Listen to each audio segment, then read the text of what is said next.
رانا صاحب آپ اس کے جواب میں کچھ کہنا چاہیں گے؟ پھر آگے پولیٹیکل ایشو کی طرف چلتے ہیں. آپ کچھ کہنا چاہیں گے؟ جی میں اس کے جواب میں ولید اقبال صاحب آپ کو پتہ ہی ہے کہ یہ نہ صرف اپنے ذاتی حوالے سے بلکہ اپنے فیملی کے حوالے سے بھی ہمارے لیے باعث احترام ہے.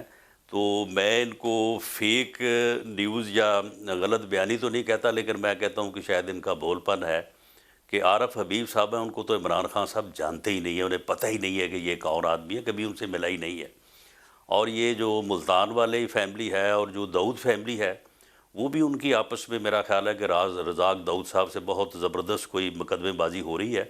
تو اس لیے یہ بندے شاید ان کے جو ہے وہ واقفیت میں نہیں ہے. لیکن اگر ان تین لوگوں کو، تین مالکان کو سامنے بٹھا کے یہ کہا جاتا کہ اس ایشو کو جو ہے وہ ود ان نیکسٹ 10 دن میں اس کو ریزالو کریں، ملک صاحب یہ ہو سکتا تھا. یہ اے ٹی ایمز ہیں بیچ میں، لوگوں کو لاکھ لاکھ بوری کے پرمٹ دیے گئے ہیں، لاکھ لاکھ بوری کے، اور انہوں نے 1750 روپے میں بوری جو ہے وہ مل سے اٹھائی ہے ڈیلر کے تھرو، اور اس کے بعد وہ 4000 5000 کی بیچی ہے پشاور کے جو ہے وہ بارڈر کے اوپر.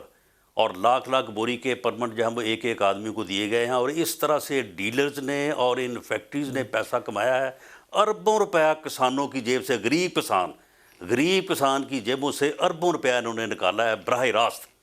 اور اس وقت بھی حالت یہ ہے کہ 1750 روپے کی 2 بوریاں نہیں اویلیبل، 4000 کے 2 ٹرک لے لیں آپ. آپ مجھے بتائیں کہ یہ بھی اگر گورنمنٹ کا فیلئر نہیں ہے، اس کا بھی ذمہ دار اگر پرائم منسٹر نہیں ہے، تو پھر آپ بتا دیں کہ پھر پرائم منسٹر نے یا حکومت نے ملک میں کیا کرنا ہوتا ہے، اور باقی سارے معاملہ جو ہے وہ کس کی ذمہ داری ہوتی ہے.